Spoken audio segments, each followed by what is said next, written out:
Are you nostalgic for the quizzes of yesteryear, the ones that sparked self-reflection or even a little action? I've got the quiz for you. But this time, it's not about finding your perfect lipstick shade. It's about safeguarding your brain health. Head over to www.rootcausology.com/quiz to embark on your brain health journey. And if you're yearning for those other quizzes, you can probably check one out the next time you're in line at the grocery store.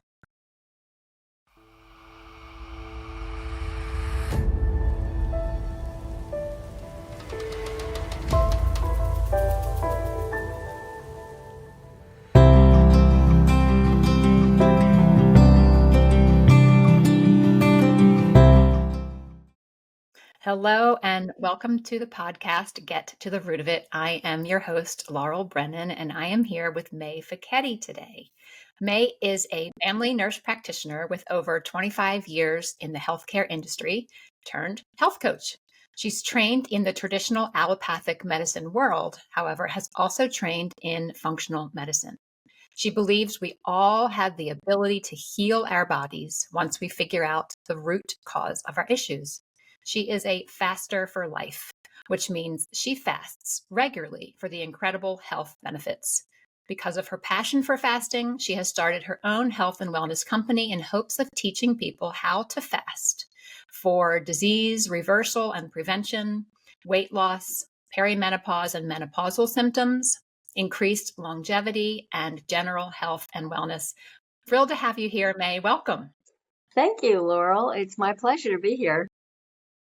So everybody usually has a story, like first how they got into their first career and then how they made that transition kind of into a more holistic space. So I'd love to hear your story.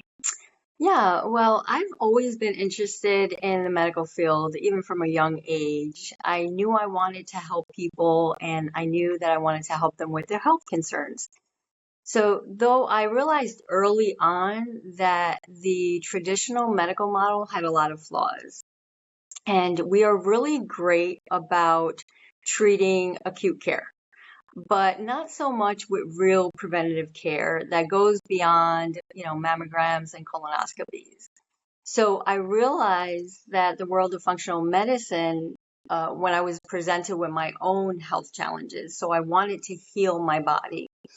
And at that point, conventional medicine had failed me.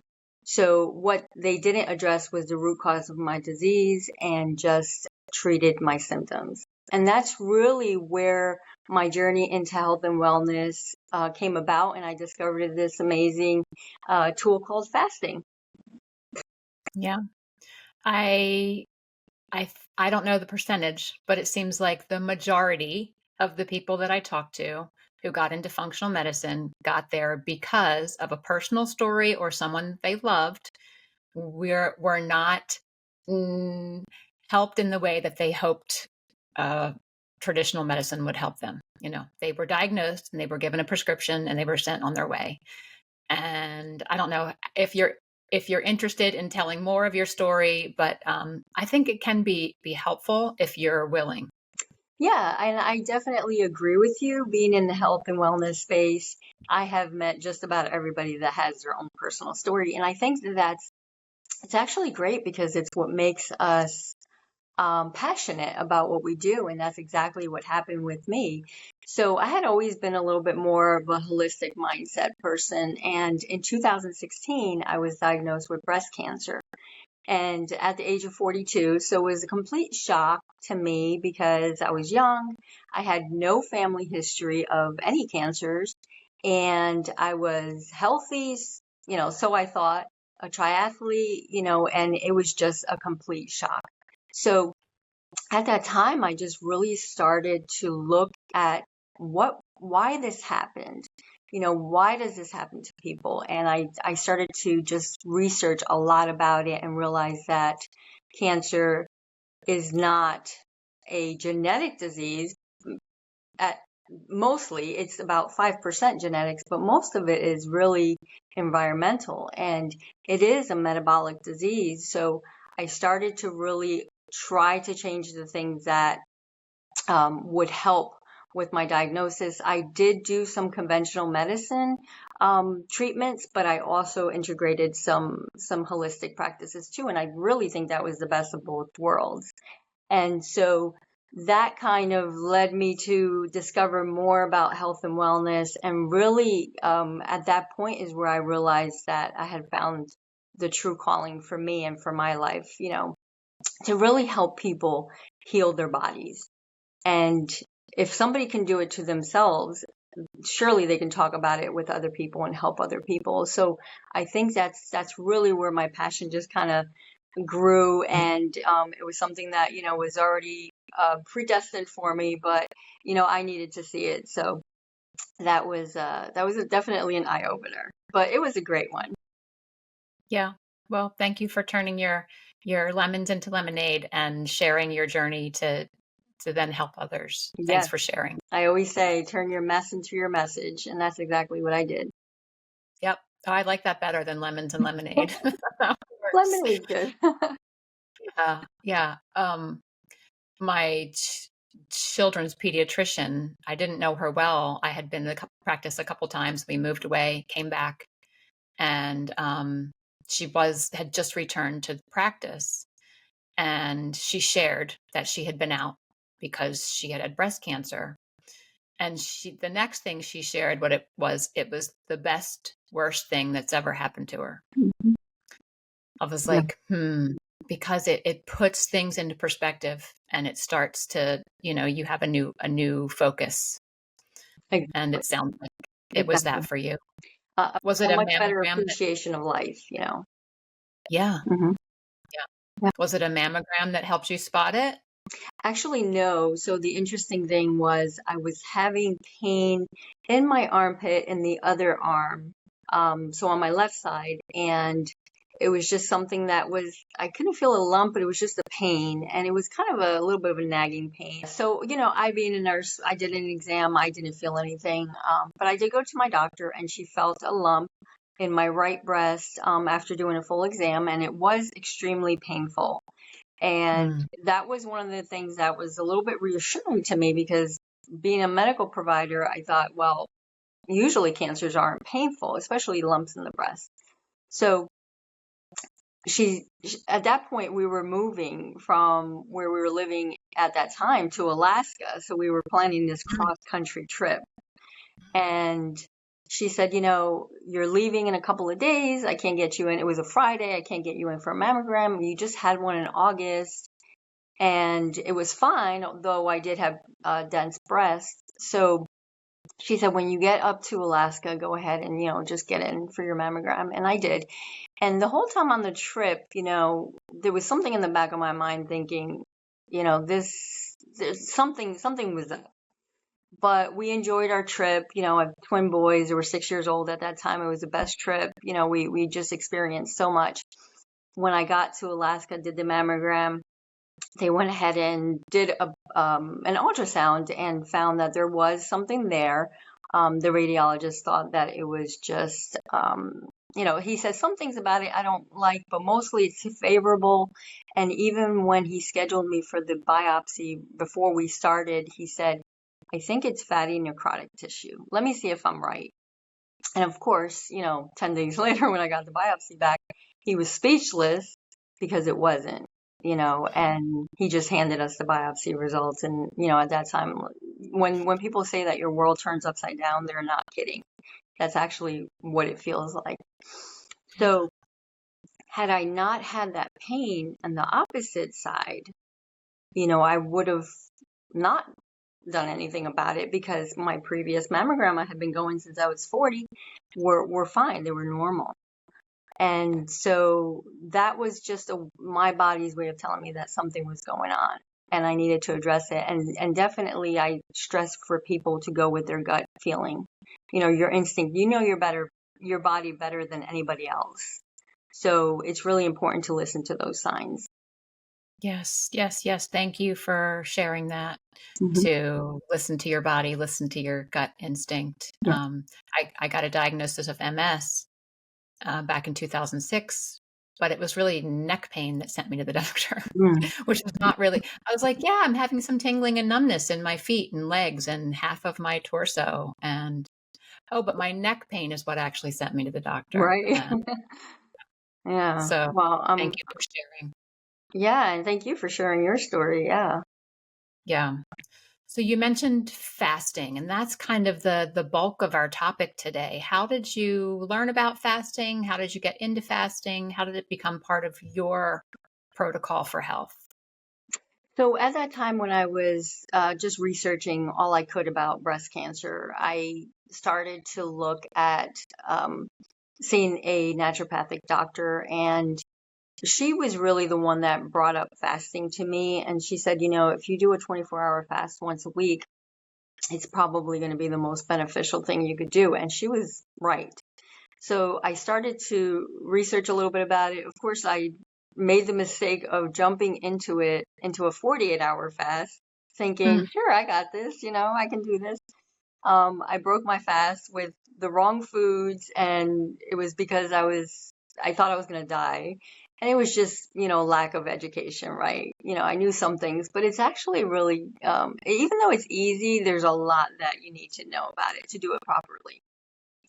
So that's really where I started to kind of just learn all I could about fasting and what it does in the body and start practicing it myself.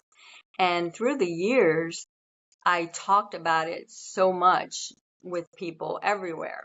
You should try this, you should try fasting for this, because it really is helpful for so many conditions that it just dawned on me to maybe start my own business and teach people how to do this. And then of course I came across a lot of other people that were doing the same thing, these big names that you hear about, Dr. Jason Fung and Dr. Mindy Pels and things like that. So I just dealt into it and read all the books I could about it, listened to all the podcasts about it. And, really it took me a few years to really get comfortable with it myself, my own body. And, now I'm at the point where I can change things up, depending on what stage I am in my life. So, really interesting stuff, and just wanting to educate everyone on this amazing tool and how beneficial it is for everyone. Yes. So we're definitely going to get into the benefits of fasting, who fasting is for, how to fast in a healthy way. But since you brought up the tragedy of not fasting well, I have two stories to share. So hopefully my family members don't mind.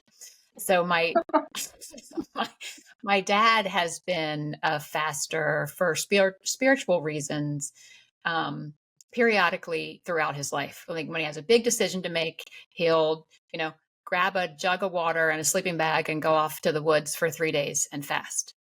And the last time he did an extended fast, he was actually visiting us. My husband and kids were living in Scotland, and he said that he was going to go visit this beautiful um, ancient ruins of a church, and he was going to meditate and he was going to fast. And then he came back and he broke his fast with a scone. And you're laughing because that's not a good way to break a fast. And he had taken the bus to, we lived at the University of Stirling. So he had like maybe a mile walk from the bus stop where he had maybe gotten this scone, or maybe he got it at the train station. I'm not sure. But he could not make it all the way back. He had to knock on a stranger's door and beg to use their toilet because it had gone right through him, and he was horrified. But thankfully, we were in Scotland, and they're very welcoming to strangers. And they said, "Sure, come in, use our toilet." And Great. the next time, he'd like put a bottle of wine on their front door to say, like, "Thank you, you are a godsend." So you'll tell people how to break a fast, not using a scone, Right. probably better. Yes. And then my husband, after kind of a scare that sent him to the emergency room, and he had high blood pressure, and he was like, I'm going to make a change. And he decided to just fast, like he was going to make a change immediately. And I think he fasted for 3 days, maybe ate like a couple of crackers, and then he fasted again. And he went to the doctor for a follow-up from the emergency room. He probably hadn't been drinking enough. They drew his blood, and he had a seizure and passed out. It was awful, awful, awful, Wow. terrifying. Yeah. as a wife, seeing your husband in that condition. So those are two stories on how not to fast, how not to break your fast. Right. So tell us, well, what is fasting first? Yeah, and that's a great question. So, fasting by definition is the deliberate action of going without food for a certain period of time. And there are different lengths of fast that one can do. One of those is intermittent fasting. And that is where you fast for 16 hours, so you go without food and you have an 8-hour feeding window. Now, when I explain this to people, they get a little confused with the eating window or the feeding window. They say, I'm going to eat for 8 hours. And I say, no, you have this window. Now, you can probably eat about 3 meals, in that 8 hours. So you're not continuously eating for the 8 hours.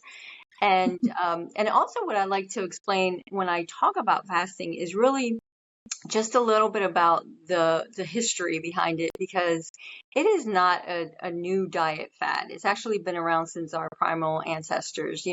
They were hunters and gatherers, and when they were able to go out and get a kill, they could feast for a couple of days, but when they couldn't, they would fast for a few days. And apparently, the human race has continued. So it's something that the body was used to. And it's really something that our bodies are accustomed to. It's nothing new. It's just that it's become popular now with, a lot of this, with the internet and just people trying it on their own. But really, anyone can fast. Anyone that's dealing with any kind of metabolic disease can fast. Diabetes, pre-diabetes, insulin resistance, if you have some weight to lose, if you have heart issues, I mean, even cancers. There's a great doctor, PhD in California, Dr. Walter Longo. He's written the longevity book and talks about the fasting mimicking diet, and it was done through with patients going through chemotherapy. And so there's a lot of literature out there on how it's beneficial. So really anyone can do this. It's just a matter, again, about knowing what you're doing and getting the correct information. If you go on the internet, there's a plethora of information. It's not always correct. So you have to be really, really careful.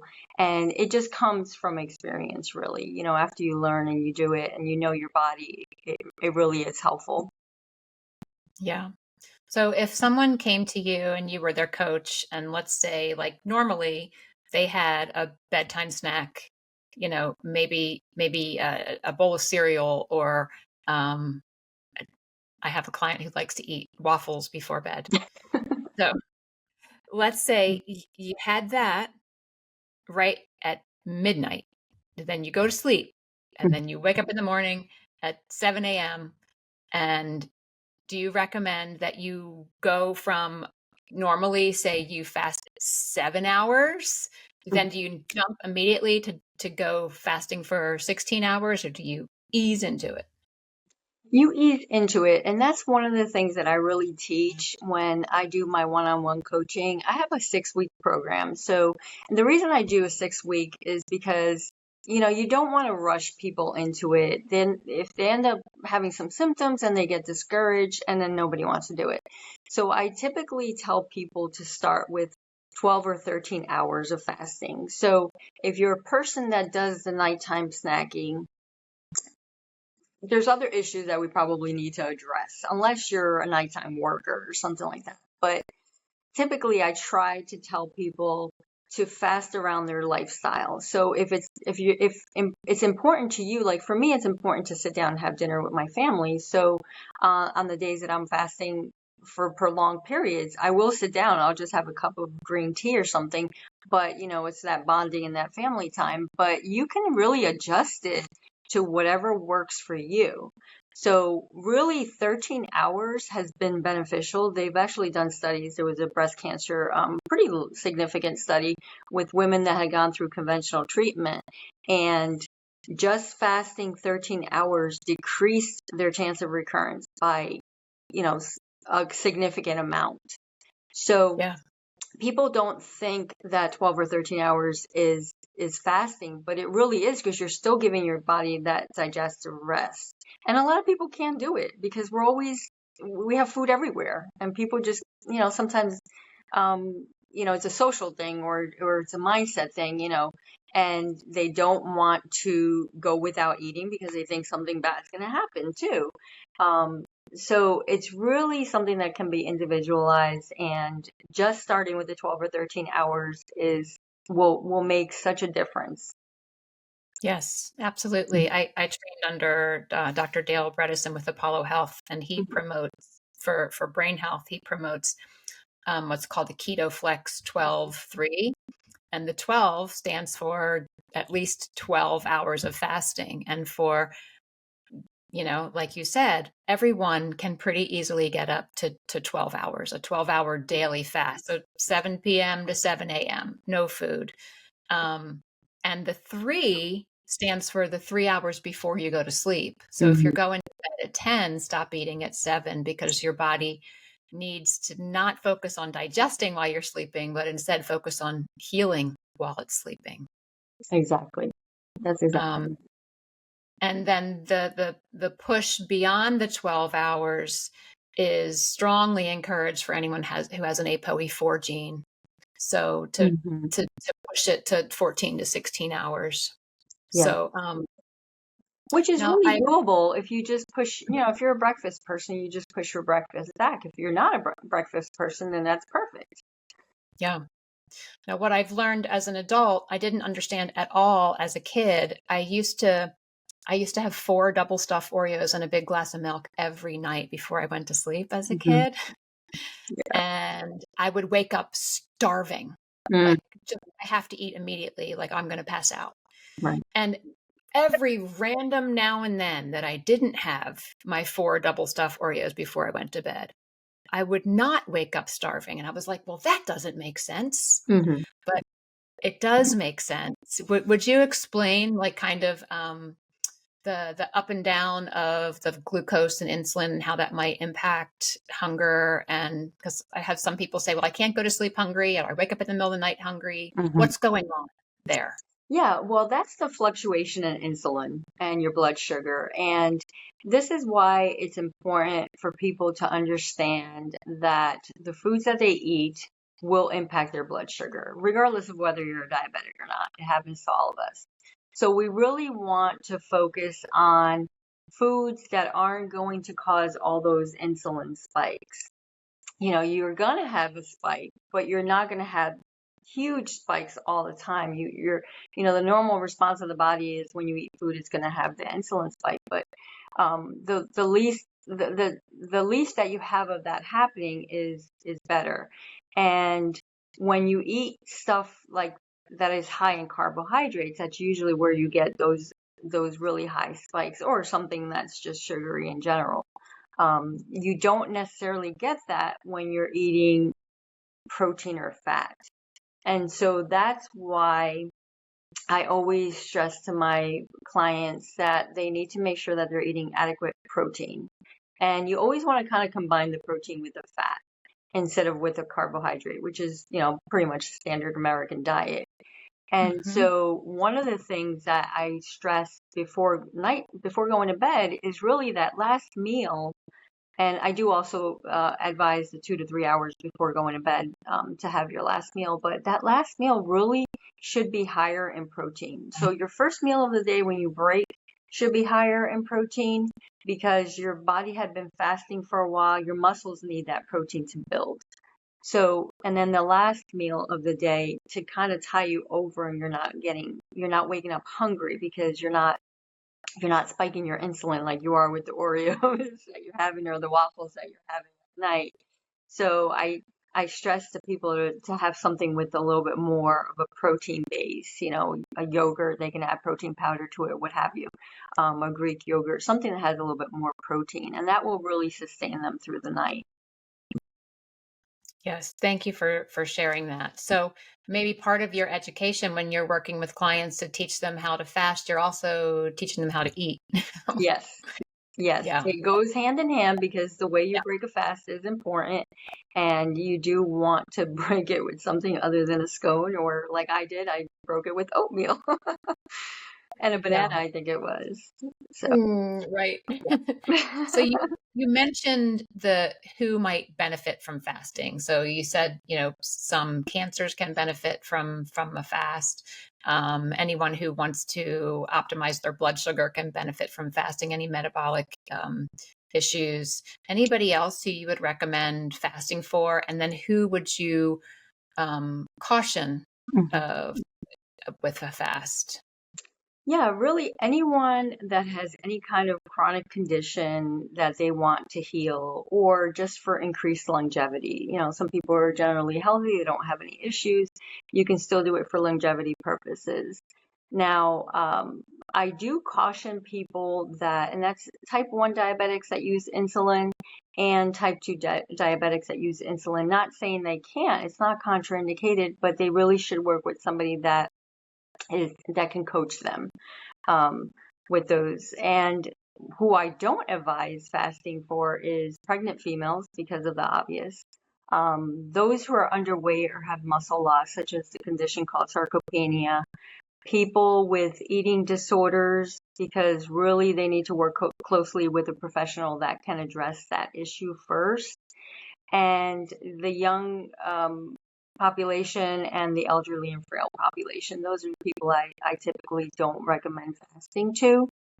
But Okay. pretty much everyone else can benefit, even just from intermittent fasting, which is the 16 and 8, or just working your way up to that, starting with the 12 to 13 hours.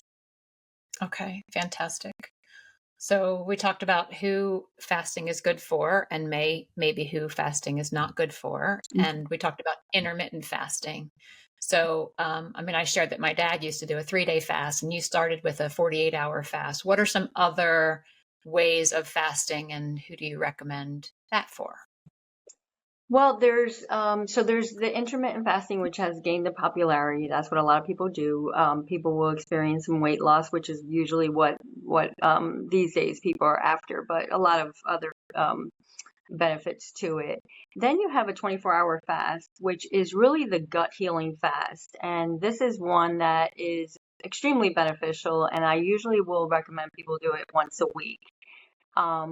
When you break that fast, specifically you want to break it with a good quality bone broth, and that's just to feed that your gut and to heal your gut. A lot of people have leaky gut and other gut issues, and we know that the gut holds 70% of the immune system. So you want to make sure that you have a healthy gut.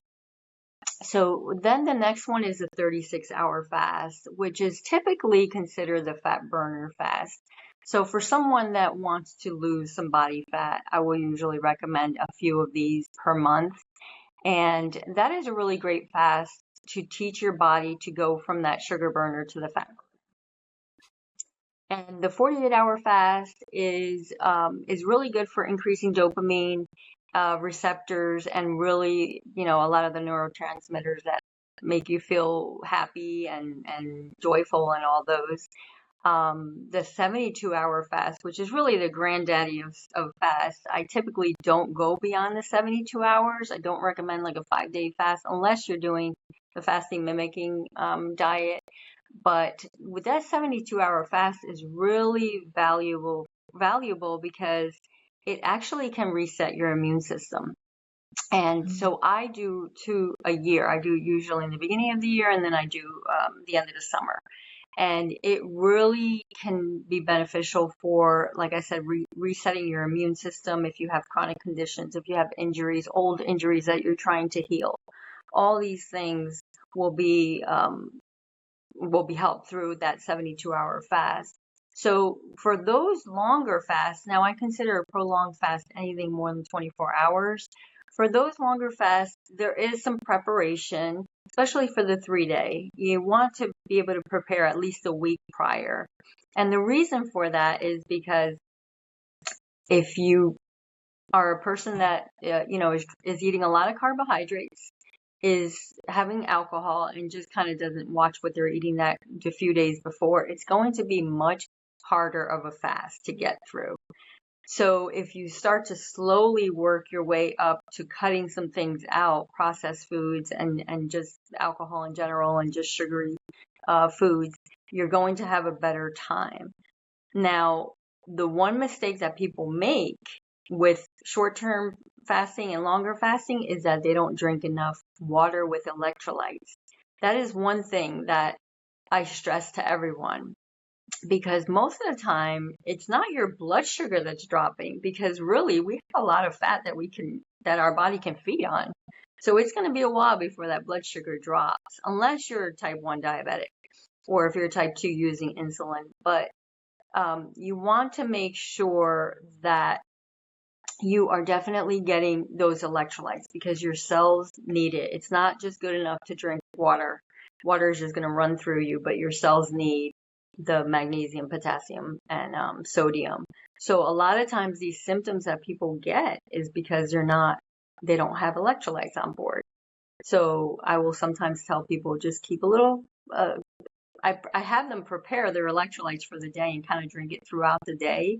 But even I myself will keep a little, just a glass of water with a little bit of salt in it at my bedside when I'm doing the longer fast in the middle of the night in case I need it, which typically I don't. But that will usually resolve some of those symptoms, headache, fatigue, and just that general, you don't feel good symptom. Yeah. Do you use a special kind of salt? I use Redmond's Real Salt. I like that one. Celtic salt is good too, but I use the Redmonds, and I kind of just make my own little electrolyte mix. I put some of that. I open up a magnesium capsule, and I also have potassium powder that I put in there and make a mixture and kind of just mix it in a big 64-ounce container of filtered water and drink that throughout the day. Okay, awesome. I'm really glad you highlighted the body's need for extra hydration and not just water, but the electrolytes that go with it. Because I'm pretty sure that's what happened to my husband and why he passed out. Because Probably. pretty sure he was fully dehydrated and the electrolytes were off. Mm-hmm. So, yeah, thank you for sharing that. And in terms of well, while we're on that topic, actually, so you mentioned Walter Longo and the intermittent fast, the 5-day intermittent fast that he has researched, and it's named Prolon. I know you're familiar. Mm-hmm. In that diet, they have you drink something called the L drink, which I think is like glycerin. I'm Yes. not sure exactly what it is. And I saw in a study that some people lost muscle during the fast, but when they had this kind of added drink, they did not lose muscle, or they lost much less. So when you're working with someone who is trying to lose fat and not muscle, how do you advise them? And that's really why I kind of started to look into the fasting mimicking diet, because I had noticed myself losing some muscle over the past 7 years that I've been fasting. And if you're doing prolonged fasting, there's really no way around that. It's really important when you break your fast to make sure that you're eating at least 30 or 40 grams of protein after you do your bone broth, to make sure that your gut's going to be ready for it. But even with that, and with front loading the protein the day before, so I usually will increase my protein the day before a long fast, there is still no way to really minimize that. So a lot of experts won't recommend longer than a 24-hour fast for that reason. So when I attended a fasting and longevity summit, and they talked about the fasting mimicking, I thought, well, this is amazing, because you can get the 5 days of autophagy, which is what we all want, that self-recycling, especially, people with a history of cancer. And you don't lose muscle, which is so crucial, because muscle is an organ of longevity. And you definitely don't want to lose it. You want to add some more or maintain what you have. So that is one of the things that is super, super important. And I stress with my clients that are having, first of all, with people that are going to have a hard time fasting because they already have a mindset that says, I can't go without food. Prolon has the 1-day reset, which is really good. You're still eating some calories. It's a very low amount of calories, but you're still getting something. And that seems to have been a better transition than just going cold turkey and just doing, black coffee or just green tea and water with electrolytes. So that has been really, really fascinating. And I think it's going to be a game changer for fasting in general. That L drink specifically is for the muscle preservation. And I'm doing a little study on myself where I'm going to do 4 months in a row. So I've done first month, and I'm going to do an assessment afterwards, a bod pod, which is where they put you in that machine and you kind of calculate the amount of muscle you have versus fat. And I'm going to see if I end up losing some. I haven't changed anything about my weight training, haven't changed anything else about the amount of protein that I eat. So the only thing I'm doing different is the fasting mimicking diet, and we'll see what happens at the end of the 4 months. But I'm testing it out every month to see, and because of that, like I said, it's going to be a game changer. I feel, for so many people. Yeah, that's fantastic. So is that a DEXA scan, or what did you call it? A bod pod. A bod pod. It's a little bit different than a DEXA scan. So it looks like you go into that big green egg, that big, the grill, that's that big green egg. So it's huge, and you go into it and it looks like an egg, and you're in there, and they calculate, based on weight, and they, air or whatever it is.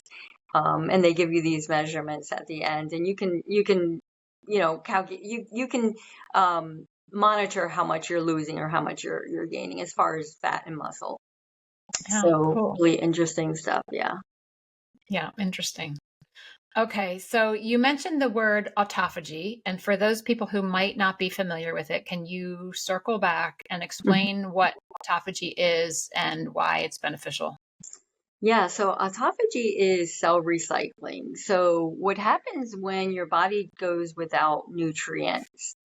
It starts to go into a mode of panic, let's say, and it looks for things that it doesn't need, to get rid of things that it doesn't need. So it's kind of like a cleaning house.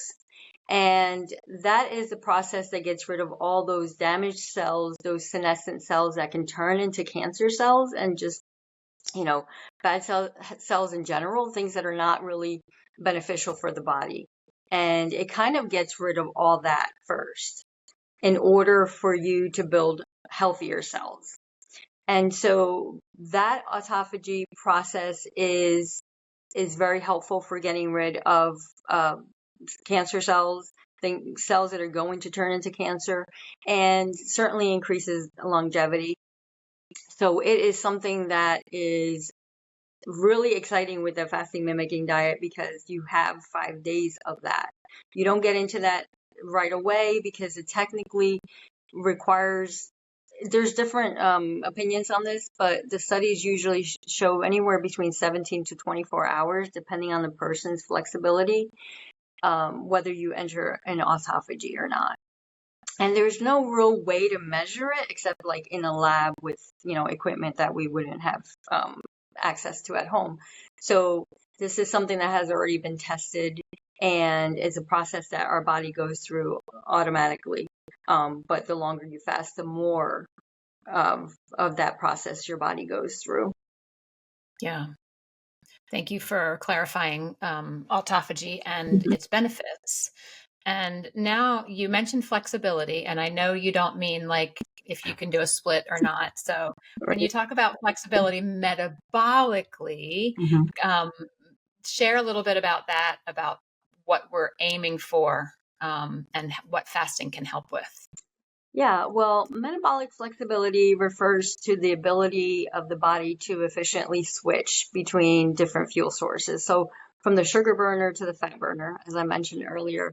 And this is in response to the changes in energy availability and the metabolic demands. So it's really an important overall aspect of metabolic health, and it's really closely related to insulin sensitivity as well as mitochondrial function. Now, our mitochondria is the powerhouse of the cells, and there's a lot of research being done on that. So we do know that impaired metabolic flexibility is associated with various metabolic disorders, like we discussed before. And we also know that individuals with good metabolic flexibility often have greater insulin sensitivity, meaning their cells respond to insulin more effectively and more efficiently. So they're able to efficiently uptake and utilization of glucose from the bloodstream. So this really helps with the blood sugar regulation, reduces the risk of insulin resistance and type 2 diabetes and just any other metabolic condition, really. So it's something that we really should strive for. And being that a lot of the conditions that we're dealing with in our modern world are metabolic in nature, it really is beneficial for all of us to be in this switching back and forth more efficiently and effectively. Yeah, 100%. Thank you for sharing that information. And if you think about, the standard American diet, which is, I'll use myself as an example. Before I knew better, I might have a bagel or a banana for breakfast, maybe some orange juice even, and then a sandwich for lunch and maybe some pasta for dinner. So I'm like spike, spike, spike all day long, probably only using glucose Mm-hmm. as a source of fuel. Maybe I never burned ketones as a source for fuel until I learned how to eat, how to use fat and protein to lower my blood sugar, and then started to extend the amount of time when I didn't eat food. Then my body got used to using ketones for fuel, but that took a little time and learning in order to figure out how to do that. When you're mentioning, discussing metabolic health, I just have to highlight how metabolic health impacts the brain. So that's kind of my focus area. And, I don't know how many years ago, a couple of years ago in the news, we started hearing about type 3 diabetes and the brain inability or struggling to use glucose for fuel. And it is one contributing factor to cognitive decline, the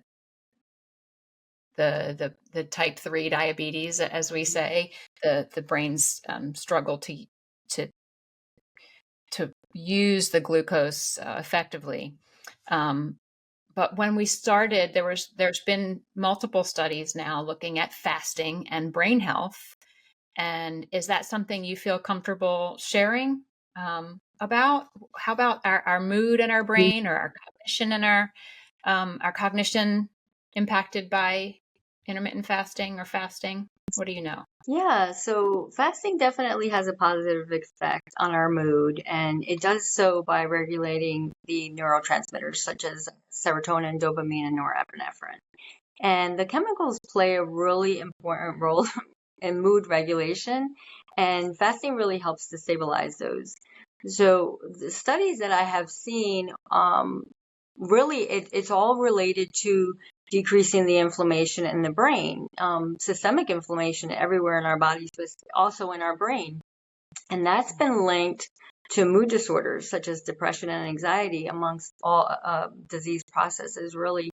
What I've seen as far as dementia prevention is studies show that fasting can reduce the neurodegenerative diseases like Alzheimer's and Parkinson's. And it's because it triggers the autophagy, which is that process of removing those bad cells. And also it helps to clear out toxic proteins associated with the Alzheimer's and dementia. And there are also fasting studies that show potential benefits in people that have had mild cognitive impairment, which is a condition that precedes Alzheimer's.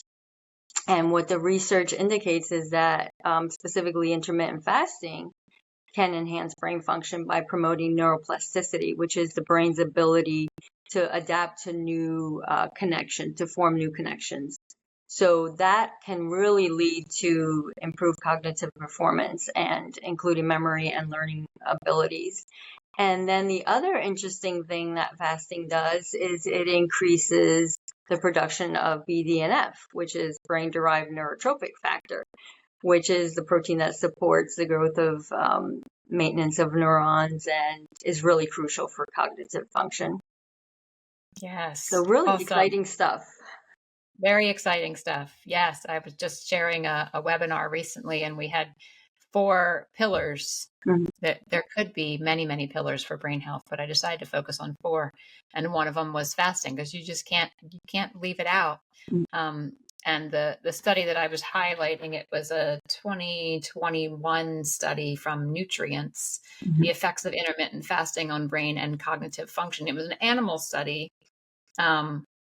And they were saying that at that point, they didn't see cognitive improvements on healthy subjects from an intermittent fast. But they were indications that intermittent fasting should be protective of developing neurological disorders. And they listed all the reasons that you just stated. So it reduced inflammation. It lowered levels of circulating insulin in the blood.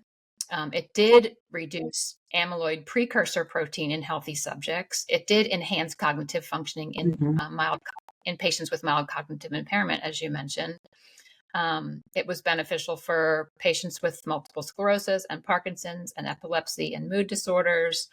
And it also discussed the intermittent fasting benefits on the gut, that it enriched the gut microbiome composition and altered microbial metabolites, which led to improved cognitive functioning. So it Yeah, that helped gut-brain the whole connection. body. Yeah. Helps the whole body. Yeah, So it really beneficial. does. It really does. Yeah. So, how do people usually feel when they're fasting? And I have a caffeine question after that.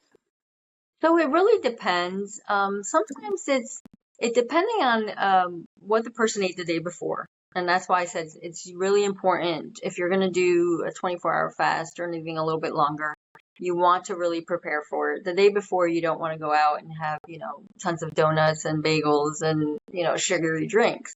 You want to kind of limit that. That will allow you to go into that fat burning switching over to that fat burning much easier. But a lot of the common symptoms that I get from people fasting is that the headaches or fatigue, which again, or just maybe low energy, which again really are related to the electrolytes, not getting enough electrolytes.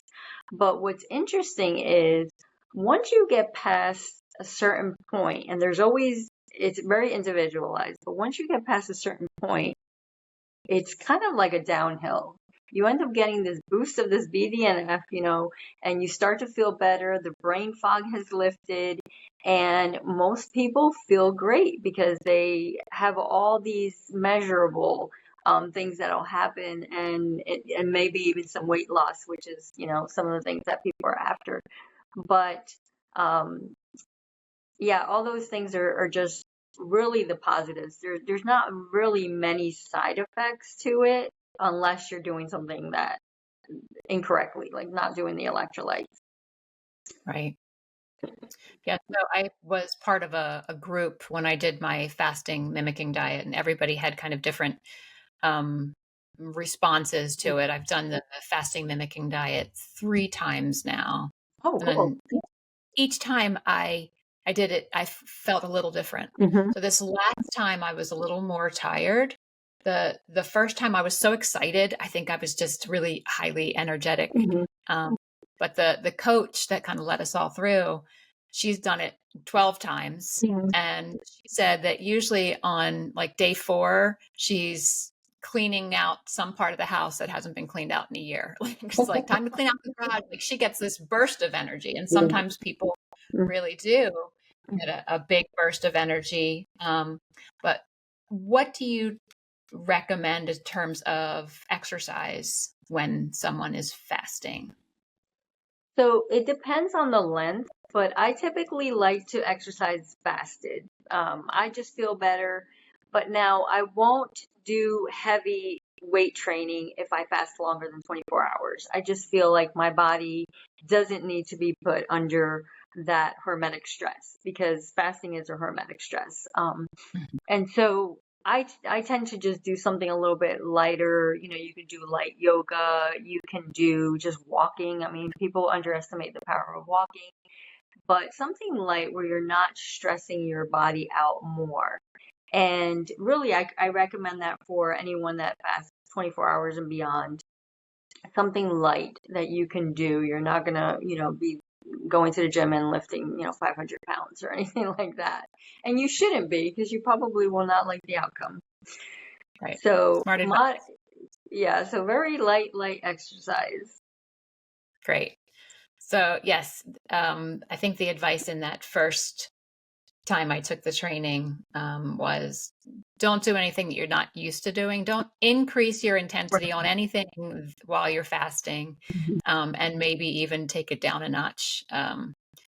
While your body is healing, focused really. on I mean, autophagy. It's healing. that's the thing. Exactly. People don't realize that your body is healing. There's a lot going on inside that you can't see. Right. And I think after the 5 days, I mean, that's when I really hear people having some amazing results. They think, okay, the 5 days are over. But after that, they end up having some more weight loss. They end up having all this energy and they just feel better. And then they start to make better choices, healthier choices, which Right. is a positive. Yeah, that's great. Yeah. I like to have a support group around me because sometimes I personally have the opposite rebound effect because I've lost, 8 pounds in 5 days. And I think my body's like, okay, I got to gain all that back. Right. And I have to, I sometimes rebound Mhm. in a way that's not healthy. So I would Mhm. recommend people sign up with you as a coach so that they can be guided through what to eat after the the the, the fasting portion. Okay, Right. one last question. Because Sorry, go I'll ahead. just jump in real quick because people don't realize that, the fasting part is very beneficial for the body, but it's what you do afterwards too. That's, you can ruin your whole fast if you're going out eating donuts, you know, so really important. Yeah. So I want to ask the caffeine question Yes. because you mentioned, sometimes you'll have a green tea while your family's having dinner if you're fasting. So what do you recommend in terms of caffeine during a fast? So I tell people if you're going to drink coffee, you want to stick to black coffee. And if there's no other way that you would drink the coffee, then just skip the coffee and maybe do just a plain green tea. You can add MCT oil to it. I typically to the coffee. I typically don't. I really don't like the taste of black coffee as much as I've tried it, and the keto coffee and all that. I just don't care for it, so I just omit it. And and really, this is fasting is really a mindset, and it's really a time where you learn a lot about yourself and some of the habits that maybe aren't so beneficial that you probably should be kicking, like drinking coffee all day long. 1 cup is fine, 2 cups, but I know people that want to drink pot after pot. So this is the time to work on those things too. And even, with the fasting mimicking diet, I think they only recommend like a certain amount of caffeine per day, just to stick to the 1 cup, I think is what they recommend. So yeah, that's something that is hard, probably will cause some headaches initially, but once you're past that point, it's really not that bad. Yeah. So if somebody is preparing for a fast and they currently have 7 cups of coffee a day, they may want to slowly cut back in Yes, preparation. yes, exactly. People want to go cold turkey and then they don't understand why they fail. So let's Yeah. just, if you're going to do this, which really prolonged fasting, you need to have this planned out. You really need to prepare at least Yeah. a few days before. So let's talk about you and your practice and how you help people prepare for a fast and educate them before and after a fast. How can people find you? What do you do with people? You mentioned your 6-week course. Mhm. Yeah, so the 6-week course is a one-on-one course. I don't do any group coaching. I just feel like I like the one-on-one value that it brings. And what I do is I do a deep dive about gathering all the information that I can about a client. And then after we determine what would be best as far as fasting for their lifestyle, then we would meet the next 5 weeks. We meet once a week, usually during a virtual session. And they also have access to me through email. And we kind of take it week by week. There's a lot of people that can get to 16 hours in just a few days, but I like to take things a little bit slower because a lot of the fasting comes along with that food education too. You don't want to just say, I'm going to fast, adopt this fasting lifestyle, but then still eat a crappy diet. So, and that takes time, that's not something that happens Mhm. overnight. So, that 6-week course is really just the right amount of time for somebody to commit to. Now, I do have a 3-month program if somebody wants to do more of that 72-hour fast, so longer fasting, because it is really a lot of education, a lot of motivation, and just answering a lot of questions that people might have. So you don't make the same mistakes that I made or your husband made or your dad. Mhm. So you want to be prepared. And I think that that's why the programs are structured the way they are, just to provide people with that education. I don't Yeah. want anyone to try it and have a bad experience and then not want to do it again because it's so beneficial. And, Right. if someone succeeds doing this, then I feel like I've succeeded. Yeah. Awesome. So how do people find you and get in touch with you about what your program and what you teach? Yeah, so I am on Instagram at May Fekety Health and Wellness, and I think you'll add it to the show notes there. And then I also have a Facebook group that is also by the same name, May Fekety Health and Wellness, and I have a specific fasting for health benefits group that people can join from that Facebook group. And those are really the two ways that I really keep in touch with people and kind of put my information out. Okay, awesome. And first name is May, May, like the month, and Yeah, last name is Fekete, Fekete, yeah, correct? yep, Okay, awesome. So May Fekete Health and Wellness on both Instagram and Facebook. Yes? yes. hmm And we will put that in the show notes. Yeah, That's awesome. Is there anything else you'd like to add before we wrap it up? yeah. I just really wanted to stress that we all have the ability to heal our bodies, and we just need to have the right tools. And fasting is a tool that just about everyone can do, and it's free. So all you need is really the knowledge and sometimes the support and guide from someone that will walk you through that process. Yeah.